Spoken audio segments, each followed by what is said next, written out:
messieurs, bonjour. Bienvenue à l'École de commerce de Lyon. Nous souhaitons la bienvenue aujourd'hui à monsieur Vioux, procureur général de la Cour d'appel de Lyon et de Grenoble, qui va nous donner une conférence sur la grandeur et la servitude du rôle de procureur. Ensuite de cette conférence, qui durera à peu près 1 heure, vous pourrez poser quelques questions. Nous partagerons un verre de l'amitié et nous pourrons donc échanger sur ce sujet-là d'actualité. Monsieur Vioux, merci infiniment pour votre disponibilité et votre présence. Nous savons que votre temps est plus que compté. C'est à vous. Merci beaucoup pour ces mots d'accueil bienveillants. Je suis venu vous parler aujourd'hui d'un personnage qui est à la fois connu et très mal connu. En effet, le magistrat du parquet du ministère public, c'est celui que l'on connaît un peu le mieux. C'est ce magistrat que vous voyez apparaître sur les lieux d'un crime, sur les lieux d'un attentat, que vous entendez à la télévision, le procureur. Voilà. On vous montre à la télévision régulièrement un procureur qui prend la parole sur les lieux d'un crime, sur les lieux d'un événement important. Ce magistrat, le public pense le bien connaître parce que c'est un magistrat que l'on entend. Alors qu'il y a des magistrats qui, dans toute leur carrière, n'ont pas à s'exprimer de par le statut qui est le leur. Ces gens-là, on les appelle les procureurs, on les appelle les parquetiers, tout simplement parce que sous l'Ancien Régime, ils occupaient dans les salles d'audience qui étaient couvertes de dallage un endroit tout à fait particulier qui était parqueté de bois. C'est là où se tenaient, dans ce petit parquet, les procureurs du roi. Ces magistrats du ministère public, eh bien, ils ont donc pour vous un visage, une voix, mais encore une fois, est-ce qu'on les connaît vraiment ? Si on s'amuse à faire un micro-trottoir et qu'on demande à tout un chacun qu'est-ce qu'est pour vous un procureur, eh bien on va vous répondre c'est celui qui accuse, c'est celui qui est le méchant dans la salle d'audience, les films nous le montrent, l'avocat général dans la salle d'audience c'est celui qui accuse, c'est celui qui est terrible, etc. Et si on s'adresse à des juristes, la réponse est beaucoup plus fine et c'est ce dont je veux vous parler. Le procureur, le magistrat du ministère public, c'est celui qui exerce l'action publique. L'action publique, qu'est-ce que cela veut bien dire? Eh bien, pour faire bref, je dirais que l'action publique, c'est la réponse qu'estime devoir donner une société à une infraction commise sur son territoire. Une société, un État, une nation, c'est une organisation humaine qui, bien sûr, a des règles de vie communes. Ces règles de vie communes, dans une démocratie, ça s'appelle la loi. La loi qui prévoit en matière civile comment on hérite, comment on divorce, comment on peut revendiquer une filiation, comment on règle des problèmes de contestation de propriété, etc., etc. Et puis la loi pénale. La loi pénale, c'est l'édiction par le représentant démocratique de l'État qui est dans notre pays, le Parlement, de ce que j'appellerais vulgairement le permis et l'interdit. Ce ne sont pas les magistrats qui décident de ce qui est permis et de ce qui est interdit, c'est la loi. Le magistrat, quel qu'il soit, est soumis à la loi. Alors la loi, elle évolue dans le temps. Elle évolue dans le temps, à toutes les périodes. Le législateur est là pour ajouter à la loi, retrancher à la loi, modifier à la loi. Pendant longtemps, l'avortement, par exemple, était un crime. Jusqu'au jour où le législateur a légalisé l'avortement suivant un certain nombre de conditions. Vice-versa, pendant longtemps, le bizutage était tout à fait laissé libre par le législateur. Et aujourd'hui, le bizutage, eh bien, il est réglementé par la loi dès lors qu'il porte atteinte à la dignité, à l'intégrité de celui qui en est victime. Les chèques sans provision, pendant longtemps, ont été une infraction pénale. Aujourd'hui, un chèque sans provision n'est plus une infraction pénale si vous ne l'émettez pas alors que vous êtes en interdiction d'émettre des chèques. Et je pourrais multiplier les exemples. Donc l'action publique, c'est la réponse que donne la société à une infraction qui se commet sur son sol. Alors imaginez-vous bien que depuis que je vous ai parlé, il y a des milliers et milliers d'infractions pénales qui se sont commises sur notre territoire. Les petites infractions pénales que l'on appelle les contraventions, celui qui ne va pas mettre son ticket au rodateur, celui qui va commettre une infraction au code de la route, etc., jusqu'aux infractions les plus graves. Il y en a par an, de toutes infractions confondues, plusieurs millions. Et je vous donnerai des chiffres tout à l'heure pour les infractions les plus importantes. Donc comment la société va-t-elle s'organiser pour donner une réponse à ces infractions ? Eh bien, elle va s'organiser d'abord en divisant son territoire en ce que l'on appelle des circonscriptions judiciaires. C'est-à-dire que l'on va diviser la France, et quand je parle de la France, c'est la France métropolitaine et la France d'outre-mer, en 164 circonscriptions judiciaires. Donc vous divisez notre territoire en 164 circonscriptions, à la tête desquelles se trouvent 164 tribunaux judiciaires, lesquels sont placés sous l'autorité de 36 cours d'appel. Je reviendrai éventuellement à la faveur d'une question. Donc, on va installer des tribunaux dans ces 164 circonscriptions judiciaires, et dans ces tribunaux, vous allez avoir deux catégories de juges tout à fait différents. Vous avez, pour 2/3 d'entre eux, des juges que l'on appelle les juges du siège. Ce sont des juges qui, à l'audience, ne se lèvent pas, restent assis sur leur siège, c'est pour cette raison qu'on les appelle les juges du siège, et qui sont là pour dire le droit, pour juger, pour rendre une décision de justice. Une décision de justice qui pourra bien sûr être contestée normalement, parce qu'on a le droit bien évidemment à bénéficier de voies de recours, décisions de justice qui seront contestées devant l'une des 36 cours d'appel. Bien. Et puis dans ces tribunaux, aux côtés de ces juges du siège, les juges qui jugent, il y a des magistrats tout à fait spécifiques que l'on appelle précisément les magistrats du ministère public, qui sont un groupe de magistrats à la tête duquel se trouve un procureur de la République, entouré d'un certain nombre de magistrats qui collaborent avec lui à l'exercice de l'action publique, des procureurs de la République adjoints, des vice-procureurs, des substituts du procureur. Et c'est d'eux dont je veux vous parler. C'est d'eux dont je veux vous parler, car il faut que vous compreniez bien comment se pose le problème de la réponse que l'on doit donner à une infraction donnée. Si je voulais caricaturer par deux objets ce qu'est un procureur de la République, alors quand je prononce le mot procureur de la République, ça s'entend substitut ou vice-procureur, puisqu'encore une fois, les fonctions sont les mêmes, c'est simplement des degrés hiérarchiques. Si je voulais caricaturer un procureur de la République, je dirais c'est à la fois un téléphone et un stylo.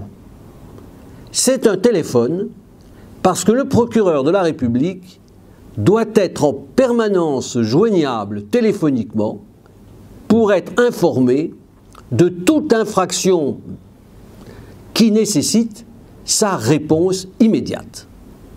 C'est-à-dire que si à l'heure où je vous parle, un important accident mettant en cause plusieurs victimes, un crime, un délit important se commet à Lyon, eh bien à l'heure où je vous parle, immédiatement, le service de police ou de gendarmerie qui arrivera sur les lieux va téléphoner au procureur de la République. Alors évidemment, dans les grandes villes, le procureur de la République, c'est un nombre important de personnes. Si vous allez à Lyon, vous avez une grande salle comme ça, avec une dizaine de magistrats du ministère public, derrière des téléphones, ou plus exactement avec des écouteurs sur les oreilles, une sorte de SVP 1111, et ils vont évidemment recevoir les informations, les appels de ce qui se passe.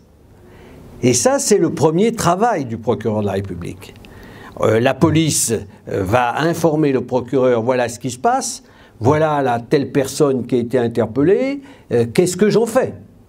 C'est le procureur de la République qui va donc prendre la décision de, encore une fois, ce que la société va faire d'une personne qui a commis une infraction.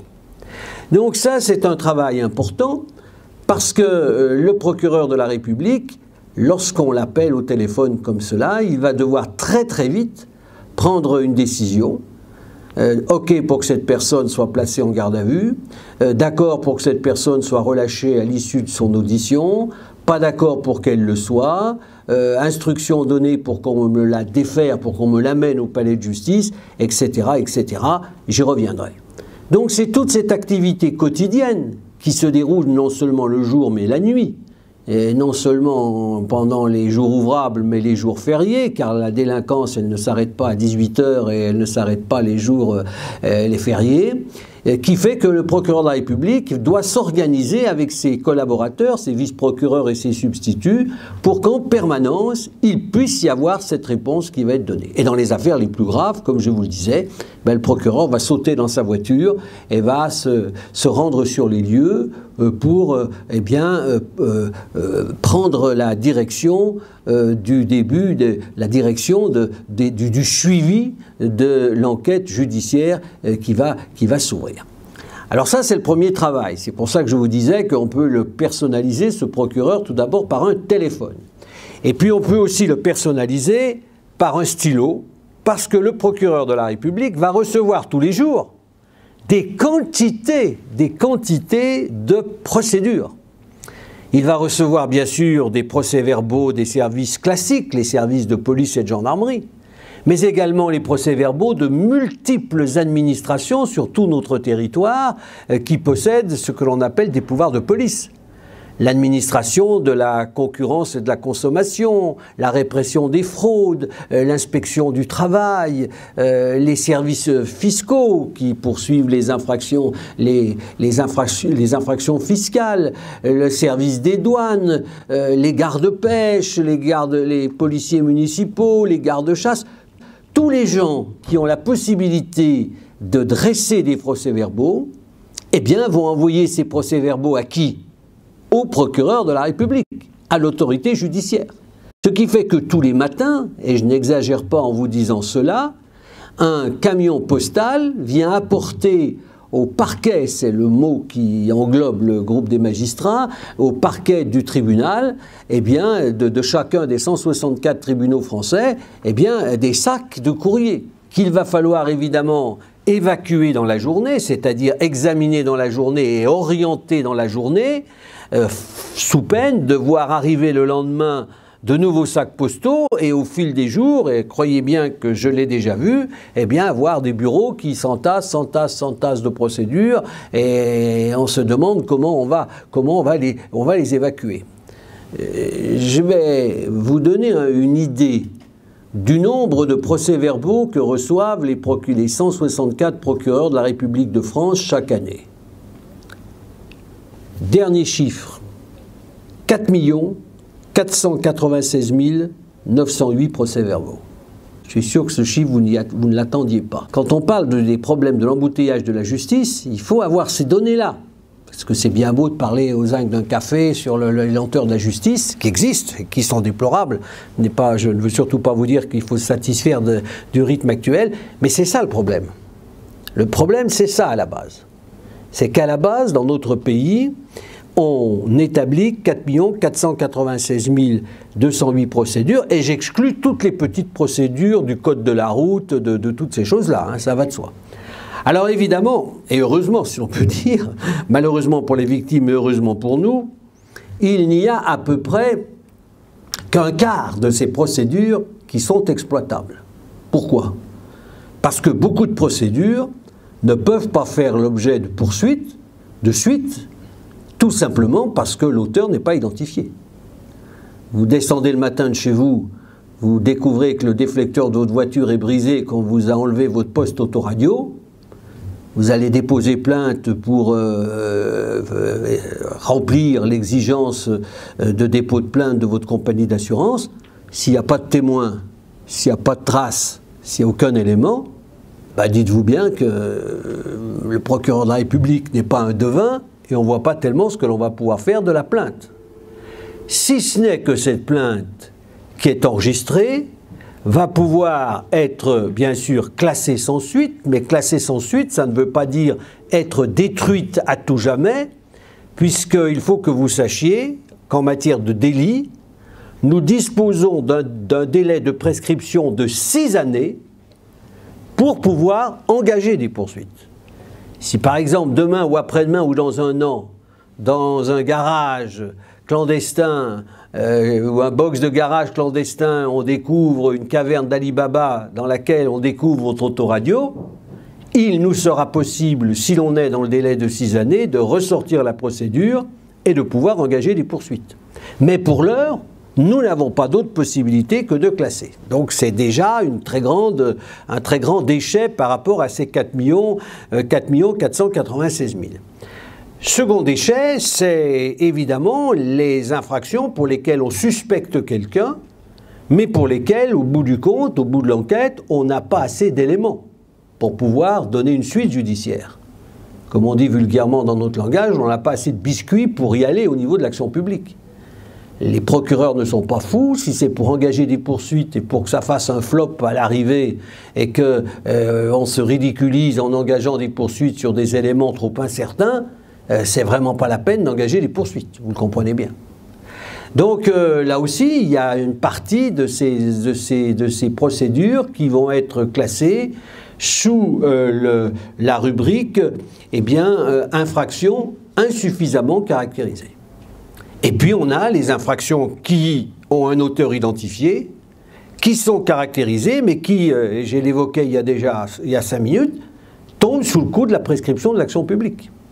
Aujourd'hui, en matière de mœurs vis-à-vis des mineurs, vous savez qu'il y a un très grand débat dans notre pays pour savoir si on ne doit pas repousser les délais de prescription de l'action publique, etc., etc. Je pourrais y revenir si cela vous intéresse. Donc, à l'issue de cet examen, notre procureur va se trouver avec devant lui le reliquat, je dirais, utile des procédures, c'est-à-dire les procédures pour lesquelles on a identifié l'auteur, des procédures pour lesquelles les éléments constitutifs de l'infraction sont réunis, c'est-à-dire soit l'auteur a reconnu les faits, soit on a réuni des présomptions, des éléments de preuve suffisants. À ce moment-là, bien évidemment, le procureur peut poursuivre.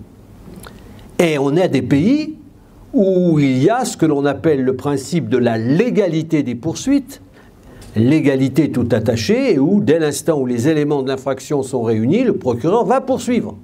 En France, ce n'est pas comme ça que ça se passe, comme dans beaucoup de pays, car le procureur, même en présence d'une infraction constituée, même en présence d'un auteur identifié, le procureur bénéficie de ce que l'on appelle l'appréciation de l'opportunité des poursuites.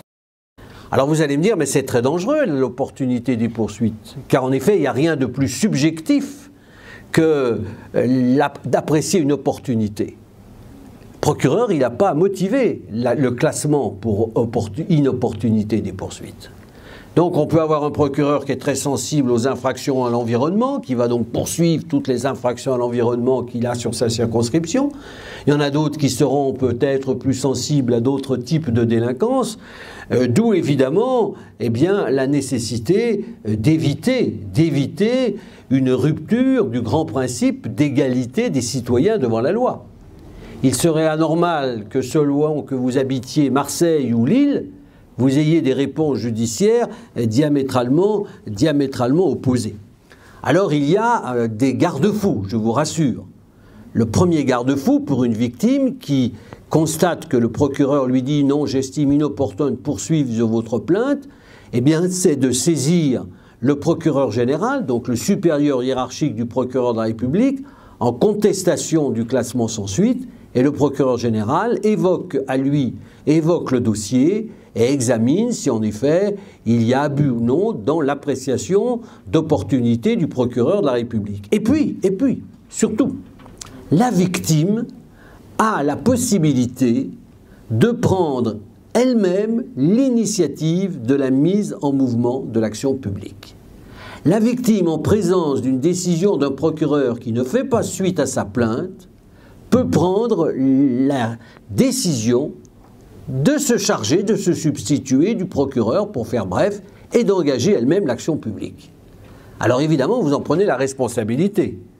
Si au bout du compte ça fait flop, vous pouvez avoir la personne poursuivie qui se retourne contre vous pour procédure abusive, ou même qui peut vous traîner à son tour devant le tribunal correctionnel pour dénonciation calomnieuse, s'il est établi que vous avez déposé contre elle une plainte que vous saviez manifestement erronée.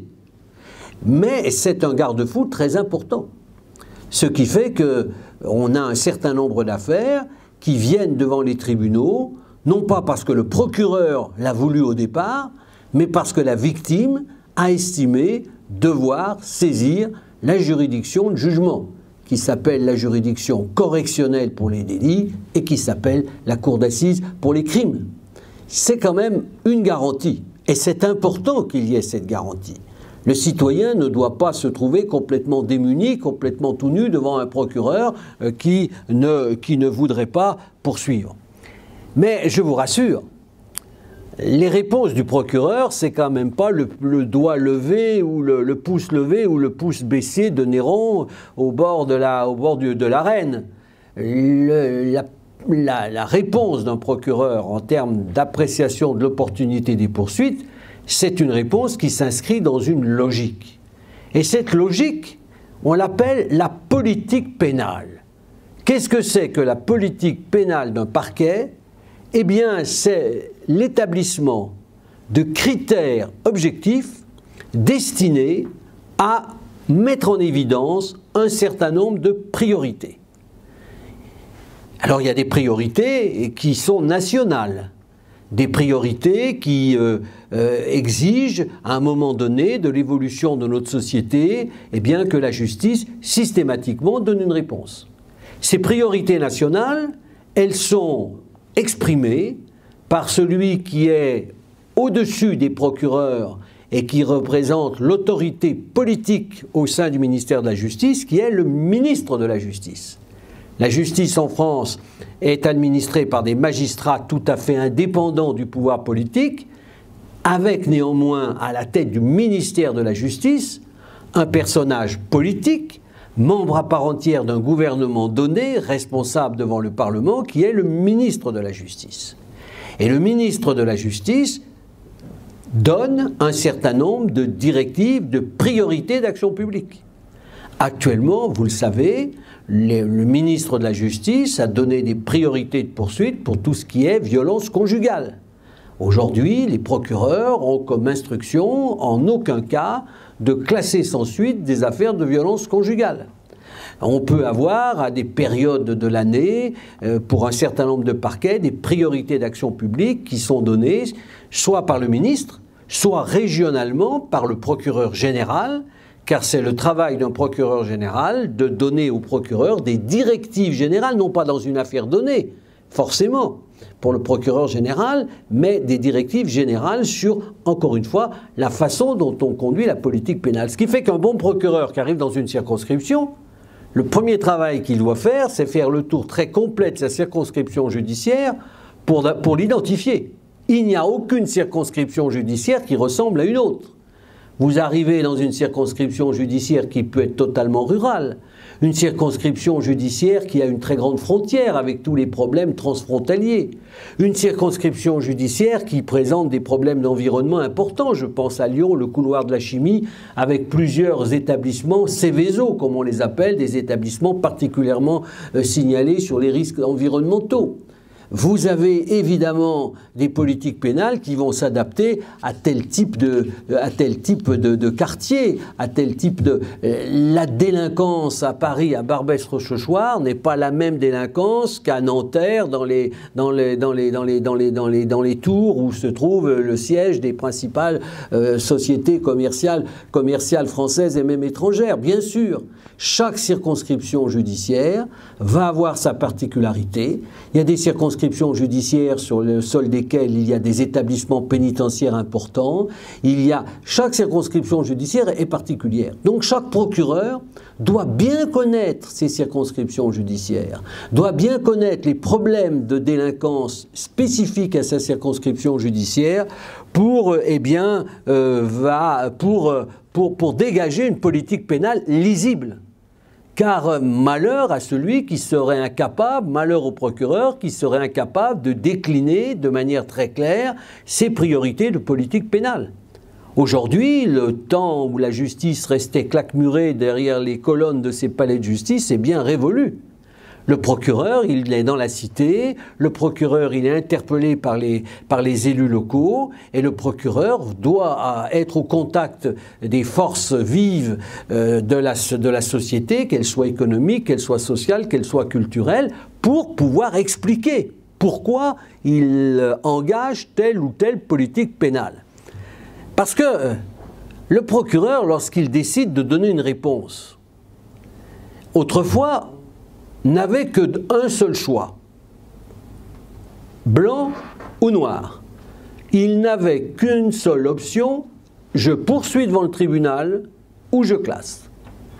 Quand j'ai commencé ma carrière, il y a quand même déjà un certain nombre d'années, en 1973, nous avions devant nous, je dirais, un bouton rouge du feu nucléaire de la poursuite et un bouton vert du classement sans suite.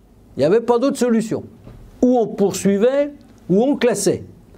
Ce qui fait que, vu la possibilité qu'ont les tribunaux, possibilité d'évacuation des affaires, qui est quand même limitée, même si on a augmenté le nombre de juges dans les tribunaux, et il y avait inévitablement, même dans des affaires où on aurait aimé poursuivre, eh bien, une obligation de se dire, bon, ben, cette affaire-là, je ne peux pas l'évacuer dans un temps minimum, je suis obligé de la classer. Donc, c'était véritablement un dilemme, je dirais, binaire.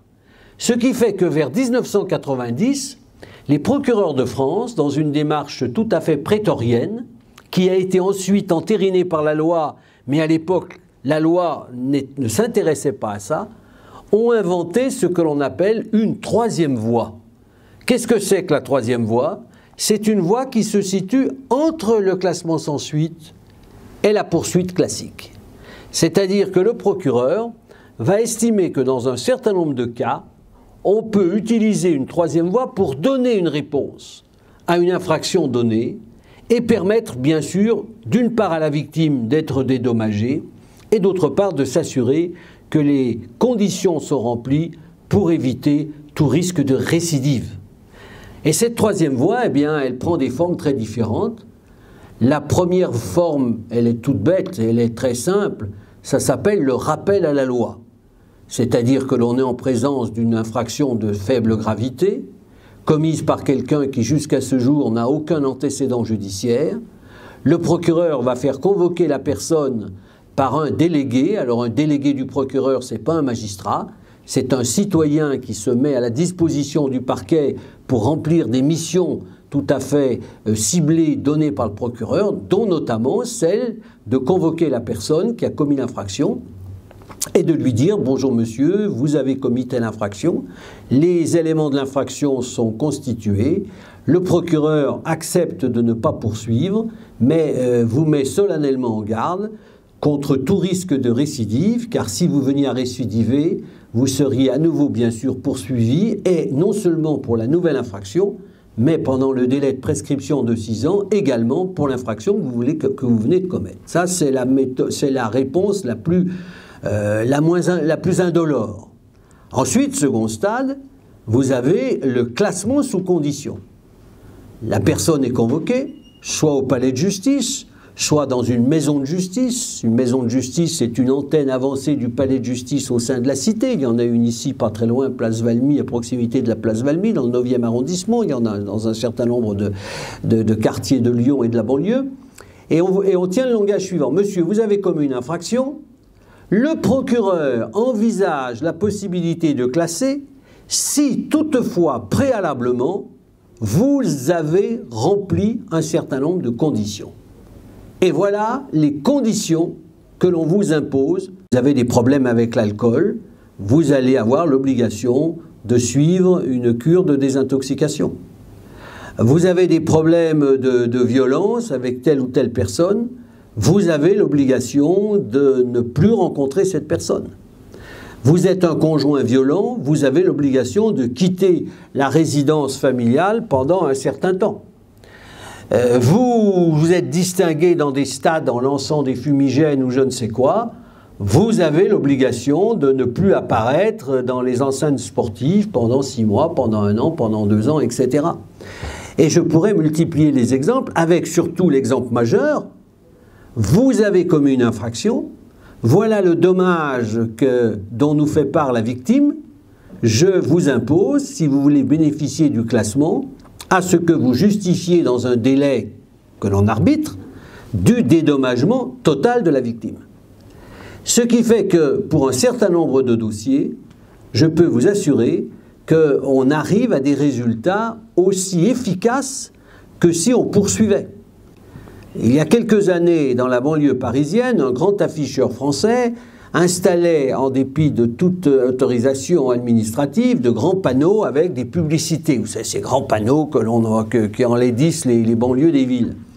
Eh bien, au lieu de poursuivre pour chaque panneau, le procureur a convoqué cet afficheur. Il y avait plus de 150 ou 200 panneaux en question, lui disant « Monsieur, à vos frais, je vous donne 3 mois pour faire disparaître tous les panneaux. À l'issue d'un délai de 3 mois, je ferai passer un service de police, prendre en photo l'emplacement où a été relevée l'infraction. Si le panneau existe toujours, vous serez poursuivi, mais je vous le dis tout de suite, nous demanderons le maximum de la peine encourue. Si les panneaux ont disparu, on s'en tiendra à un classement sous condition. » Eh bien, 97% des panneaux avaient disparu. On avait donc, par ce biais-là, obtenu un résultat tout à fait similaire à celui que l'on aurait pu attendre d'une poursuite classique. Parce qu'il faut réserver à l'audience du tribunal les affaires qui méritent un débat judiciaire. Doivent venir devant le tribunal les affaires, d'abord, bien sûr, qui sont contestées. Les affaires contestées ne peuvent pas faire l'objet de cette troisième voie, vous le comprenez bien. Les affaires contestées doivent venir devant un tribunal composé de magistrats du siège, indépendants bien sûr du parquet, qui vont arbitrer entre les charges apportées par l'accusation et les éléments qu'évoque la personne qui nie l'infraction. C'est absolument capital. Donc, si on veut que les tribunaux correctionnels puissent juger et apprécier valablement les affaires contestées, on ne peut pas les surcharger d'affaires, il faut leur laisser un minimum de temps. Deuxièmement, on doit réserver aux tribunaux correctionnels les affaires pour lesquelles les individus, les auteurs d'infractions, ont été placés en détention provisoire. C'est-à-dire les affaires pour lesquelles on a fait comparaître des gens devant le tribunal. On a demandé qu'en l'attente de leur jugement, elles soient placées en détention provisoire parce qu'ils sont soit récidivistes, soit les faits ont troublé gravement l'ordre public. Ces affaires-là, bien évidemment, elles doivent faire l'objet d'un débat contradictoire devant le tribunal correctionnel. Et puis, enfin, doivent venir devant le tribunal correctionnel les affaires suffisamment importantes, même s'il n'y a pas de détention provisoire, même si elles sont reconnues, parce qu'elles ont troublé l'ordre public, parce que la parole du ministère public doit être entendue et qu'il y a évidemment la nécessité qu'un acte de justice au terme d'une audience correctionnelle contradictoire soit posé. C'est ce qu'on appelle le rôle proclamatoire du Code pénal. C'est très important qu'on rappelle un certain nombre d'interdits et que par un débat devant un tribunal correctionnel, eh bien, ces choses-là soient exprimées et que la défense puisse se positionner par rapport à la position du ministère public. Donc, par ce biais-là, le procureur de la République, dans sa politique pénale, car ça fait partie de sa politique pénale, va déterminer les cas où on pourra s'orienter vers la troisième voie ou les cas pour lesquels, eh bien, on va estimer que des poursuites doivent être engagées. Alors, ça a été déjà un très grand progrès. C'était 1990. Je vous ai dit que le législateur est passé par là pour donner sa bénédiction et faire entrer cette nouvelle disposition dans notre code de procédure pénale. Mais on est encore allé plus loin. Parce que l'encombrement des tribunaux était tel, et parce que le retard que prenait l'évacuation des affaires devenait de plus en plus insupportable, le législateur a introduit une nouvelle procédure dont vous avez sans doute déjà entendu parler, qui est le plaidé coupable, la CRPC, la comparution sur reconnaissance préalable de culpabilité. Il y a un certain nombre de dossiers simples, carrés, comme disent la police, pour lesquels il n'y a pas de difficulté. Les faits sont établis, l'auteur reconnaît les faits.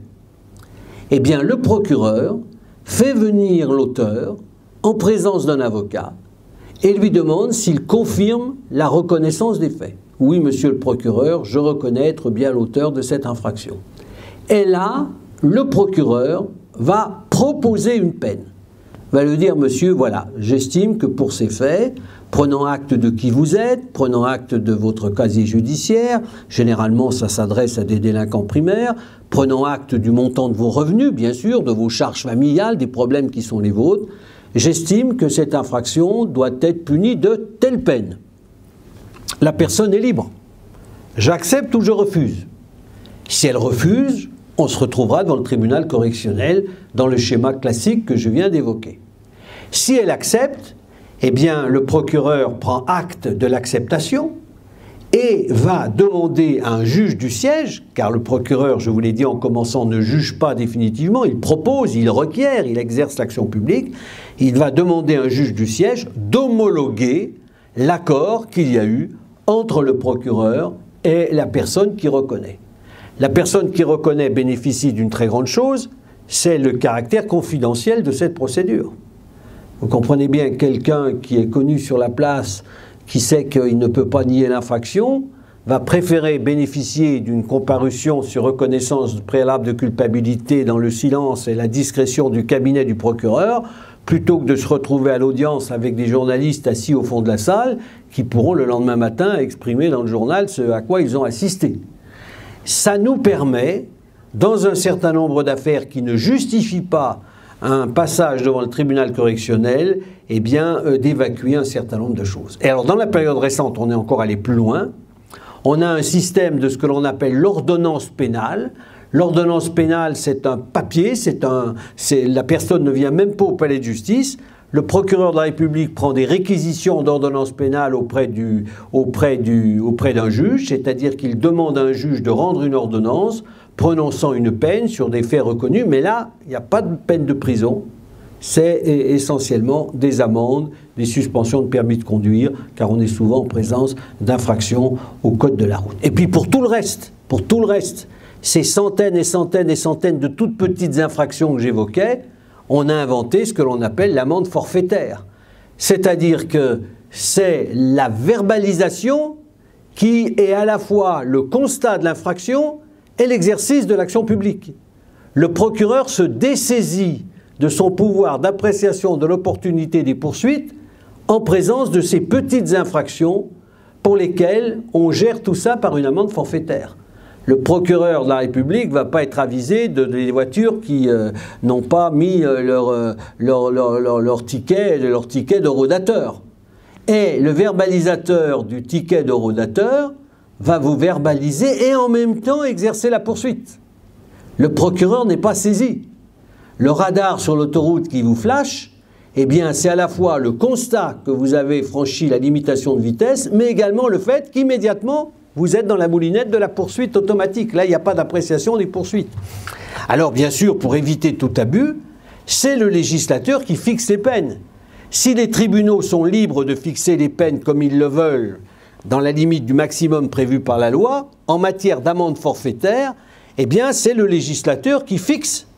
Aujourd'hui, le port du masque, ce n'est pas le procureur qui est saisi chaque fois que quelqu'un ne porte pas son masque. Le législateur a dit 135 €. Et le procureur ne peut pas dire, moi dans ma circonscription, ça sera 140, ou celui d'à côté, ça sera 130. Ça s'impose à tout le monde. L'amende forfaitaire, c'est l'amende uniformément imposée sur le territoire national à quiconque commet une infraction. Donc évidemment, ça foule aux pieds l'opportunité des poursuites dont bénéficie, l'appréciation de l'opportunité des poursuites dont bénéficie chaque procureur, et puis ça foule aux pieds aussi la personnalisation de la peine. Et un grand principe de notre droit pénal, la peine doit être personnalisée à la gravité des faits et au profil de l'auteur. Là, évidemment, vous allez payer la même amende. Que vous soyez propriétaire d'une malheureuse de chevaux complètement en ruine parce que vous n'avez pas les moyens de vous payer mieux, ou propriétaire d'une Rolls, eh bien, vous allez payer la même amende. Et il est sûr que ça sera beaucoup plus douloureux, cette amende, pour le propriétaire de la deux chevaux que pour le propriétaire de la Rolls. Je ne vous fais pas de dessin. C'est vrai, mais c'est la seule solution qu'on ait trouvée pour pouvoir évacuer un certain nombre d'affaires. Alors, à partir de là, on a multiplié les cas d'amende forfaitaire. Vous avez toute la police des transports ou les contrôleurs de la SNCF et ensuite des transports en commun, ici le Citral, ils ont ce pouvoir-là, eh bien, ils vous distribuent des contraventions qui entraînent immédiatement eh bien, le paiement d'une amende forfaitaire. Alors, je voudrais bien sûr terminer, avant que nous répondions aux questions, en vous disant, mais ce procureur, qui a donc un pouvoir très important, et je ne vous ai parlé que de quelques pouvoirs, le pouvoir de diriger les enquêtes, le pouvoir de prolonger les gardes à vue, de mettre fin aux gardes à vue, le pouvoir de vérifier si dans les établissements psychiatriques de notre pays, il n'y a pas des gens qui sont détenus alors qu'ils ne sont pas réellement aliénés, etc., etc. Tout le rôle du procureur de la République auprès des tribunaux de commerce, on est dans une école de commerce. Le procureur de la République est présent à l'audience de ce que l'on appelle les procédures collectives, c'est-à-dire les procédures par lesquelles eh bien, on va décider eh bien, de la survie d'une entreprise. Et je peux vous assurer qu'il y a des dossiers qui sont des dossiers très sensibles. Moi, j'ai vécu à Lyon il y a quelques années l'affaire Manufrance. À Saint-Étienne, il y avait des enjeux absolument énormes, plusieurs centaines de salariés qui étaient concernés. La vie d'une entreprise, c'est quelque chose d'important. Et vous pensez bien que le procureur qui est auprès du tribunal de commerce, qui va prendre des réquisitions sur le fait que l'on va essayer au maximum de faire survivre l'entreprise, est-ce que ce repreneur est quelqu'un de crédible, est-ce que ce schéma-là est un schéma que l'on peut estimer suffisamment crédible pour le tenter, ou bien est-ce que malheureusement on doit mettre fin à la vie de l'entreprise parce qu'en faisant des dettes, eh bien, elle creuse des dettes auprès d'autres entreprises, auprès de plus petites entreprises qui sont ses fournisseurs, etc. Ce rôle-là du procureur près des juridictions commerciales, qui est très peu connu, parce que là aussi, ce n'est pas quelque chose qui s'étale sur la place publique, est un rôle important. Alors, ce procureur, vous allez me dire, mais est-ce que ne se pose pas aujourd'hui le problème de son statut ? Le statut du procureur, c'est quoi? C'est un magistrat à part entière qui appartient au corps des 8000 magistrats français. En France, nous avons 8300 magistrats, dont les 2/3 sont des juges du siège qui jugent, et le dernier tiers des magistrats du parquet. Les 2/3 des magistrats qui jugent sont donc les juges au siège, et ces juges sont nommés pour la plupart sur une proposition du ministre de la Justice, entérinée par le Conseil supérieur de la magistrature, qui est une instance constitutionnelle, composée de magistrats élus par leurs pairs et de personnalités qui sont désignées pour les unes par le président de la République, pour les autres par l'Assemblée nationale, pour les autres par le Sénat.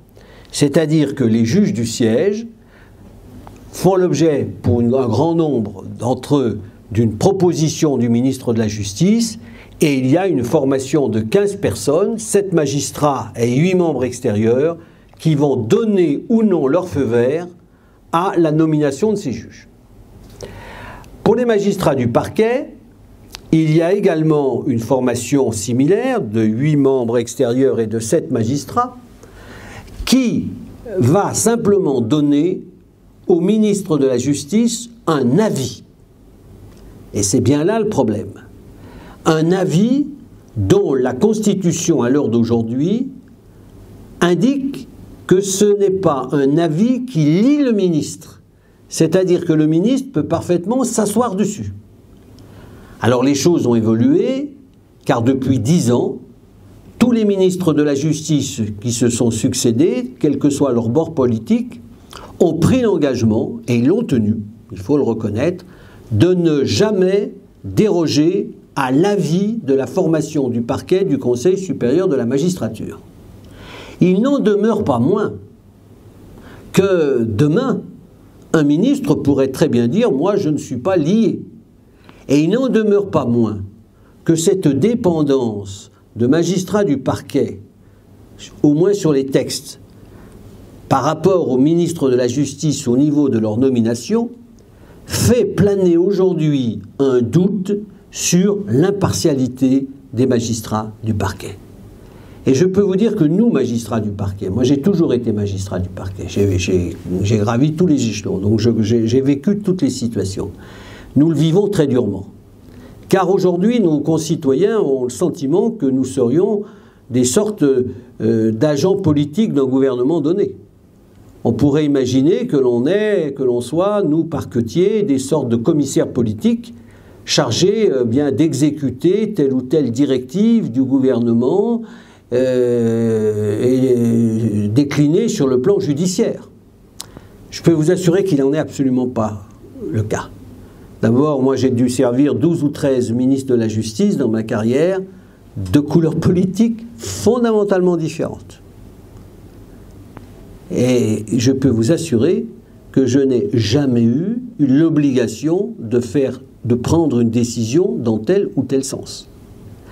Depuis 2013, le ministre de la Justice n'a pas la possibilité de donner des instructions dans les affaires individuelles.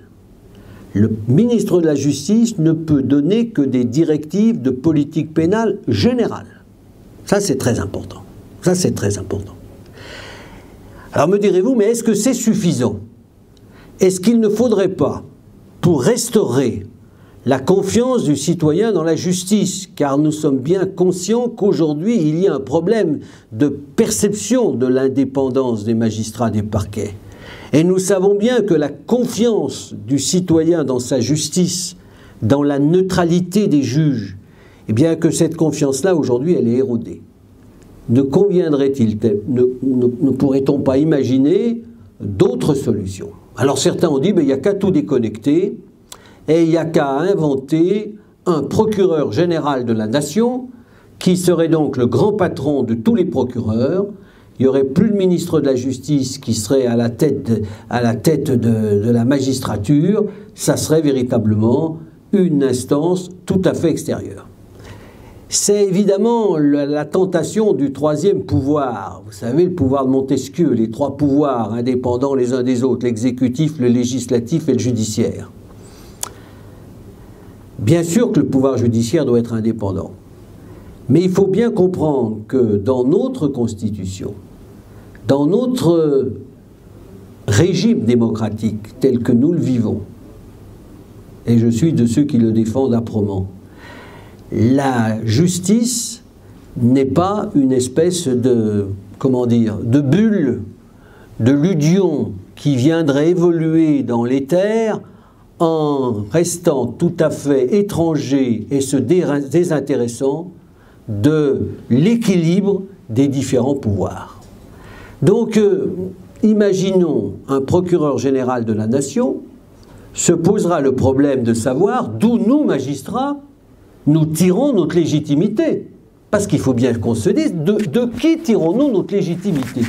Qu'est-ce qui nous donne le droit de décider de poursuivre ou de ne pas poursuivre? Il faut toujours se dire, mais d'où tirons-nous la légitimité? Alors, évidemment, le législateur, il tire sa légitimité de l'élection. C'est tout bête. L'exécutif, il tire sa légitimité du fait qu'il est responsable devant le Parlement et qu'à tout moment, le Parlement peut se débarrasser de l'exécutif. Il suffit qu'il vote une motion de censure et l'exécutif, il disparaît. On est obligé de reconstituer un nouveau gouvernement. Le pouvoir que nous a donné le législateur, en indiquant que tel citoyen, dès lors qu'il réussit au concours d'accès à l'École nationale de la magistrature et dès lors qu'il entre dans la magistrature, se voit confier le pouvoir d'exercer l'autorité judiciaire. Ce qui fait que notre Constitution indiquant que le ministre de la Justice est comptable de la politique pénale dans le pays devant le Parlement, dont il doit du reste rendre compte chaque année, quel serait le statut de ce procureur général de la nation? Est-ce que ça ne serait pas un ministre qui ne dirait pas son nom? Est-ce que ce procureur général de la nation serait quelqu'un de tout à fait étranger aux autres pouvoirs? Et par qui serait-il nommé? Par qui serait-il nommé? C'est là aussi la légitimité du procureur général de la nation. Ne serait-il pas un procureur général de la nation dont l'autorité de nomination laisserait suspecter qu'il dépend plus ou moins du politique? savez, la procuratura soviétique, que j'ai vue un peu de près, ne m'a pas incité à venir estimer que c'est véritablement l'idéal. Donc je crois qu'il faut davantage rechercher la solution vers une évolution du parquet, c'est-à-dire l'absence de pouvoir donné au ministère de la Justice de s'opposer à la nomination de magistrats du parquet, donner au Conseil supérieur de la magistrature eh bien, un certain nombre de prérogatives qui assurent une plus grande indépendance vis-à-vis de l'autorité de nomination, pour que cesse ce procès qui est extrêmement pénible pour nous, consistant à penser que le procureur de la République ne serait qu'une marionnette aux mains de je ne sais qui et qui viendrait exercer des poursuites avec des arrière-pensées.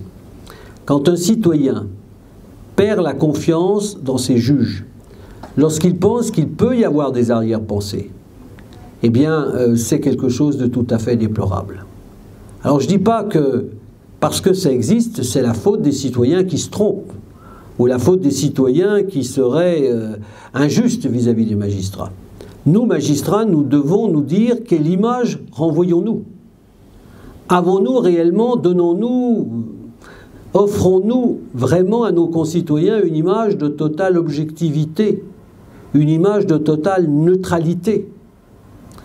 Il est des magistrats qui, par leur comportement, je le reconnais, je n'ai pas l'habitude de ne pas d'utiliser la langue de bois, je ne l'utilise jamais, je le dis, il y a des magistrats qui, par leur comportement, eh bien, permettent à nos concitoyens de douter de l'impartialité. Les magistrats qui élaborent un mur des cons avec des personnalités à abattre, ce sont des magistrats qui desservent l'image d'objectivité, de neutralité que doit avoir la magistrature. Les magistrats qui sont militants politiquement, bien que l'on soit libre d'adhérer à un parti, bien que, bien sûr, chaque magistrat est un citoyen qui a ses opinions, et c'est très bien, mais quelqu'un qui milite ostensiblement dans la cité pour tel ou tel parti politique est un magistrat qui ne doit pas s'étonner que demain, lorsque devant lui comparer un citoyen qui n'a pas sa couleur politique, ce citoyen puisse douter de son objectivité. Nous en sommes tout à fait conscients. C'est pour cette raison qu'aujourd'hui, et vous le voyez à travers les débats actuels au sein de notre société, ce problème du rôle du procureur, ce problème de l'image qu'il doit renvoyer, est un problème qui est pour nous une véritable interrogation. Car si le citoyen perd confiance dans la justice, c'est encore une fois tout l'organe de régulation sociale que représente la justice qui est mis en cause. Quel est votre sentiment en tant que procureur? Comment échangez-vous avec les magistrats du siège? On a l'impression qu'il y a deux magistratures qui sont aussi en séparation, déjà une justice à vitesse variable, et ensuite deux magistratures qui s'opposent quelque part, et en tout cas qui ne semblent pas sur la même position. Tout à l'heure, il y a trois types de pouvoirs. Il y a l'exécutif, le législatif et le judiciaire. Et ce dernier, il est sous la tutelle en principe du ministre de la Justice. Et c'était pour savoir si c'est pas plus pertinent de parler d'autorité judiciaire que de parler de pouvoir. Vous avez bien compris pourquoi j'ai utilisé le mot pouvoir judiciaire. Concernant la comparution immédiate, est-ce que vous trouvez que c'est une procédure assez juste, équitable, où il y a une vraie sérénité pour rendre la justice? Parce que moi, j'ai quand même une petite anecdote. J'étais en stage, donc quand j'avais 18 ans chez un avocat, je me souviens d'une comparution immédiate où les dossiers passaient très vite, avec un avocat commis d'office qui débarquait un peu, on voyait qu'il connaissait à peine le dossier. Et dans une autre chambre, j'étais allé dans un grand procès contre le procureur Éric de Montgolfier. Et là, j'avais vu beaucoup d'avocats autour de lui, vraiment une procédure qui avait duré plusieurs années. Et je me suis demandé, voilà, vraiment, est-ce que cette comparution immédiate, on peut dire que c'est vraiment quelque chose de juste? Et est-ce que ça ne devient pas une machine à broyer toujours une population dont on sait quelle population passe dans par cette procédure de justice? Bien en comparution immédiate. Et si on utilise tant aujourd'hui ces procédures alternatives que j'évoquais, c'est justement pour éviter les audiences d'abattage. Les audiences, on avait 30 ou 40 dossiers et où on transformait l'audience en une espèce de bureau de sécurité sociale où l'on distribuait les peines sans que les gens puissent parler. Il faut que même en comparution immédiate, chaque partie puisse s'exprimer. Que si le dossier n'est pas suffisamment complet, on le renvoie. Aujourd'hui, vous voyez beaucoup de tribunaux, par exemple, qui renvoient l'affaire pour une expertise psychiatrique. En se disant, bon, ben, je suis en face de quelqu'un qui présente des troubles psychiques, je ne peux pas le juger en état. Voilà. Donc c'est une procédure utile, mais c'est une procédure qu'il ne faut pas dévoyer, certainement. Merci infiniment pour votre disponibilité. Je vous propose de nous retrouver à nous continuer autour d'un verre d'amitié.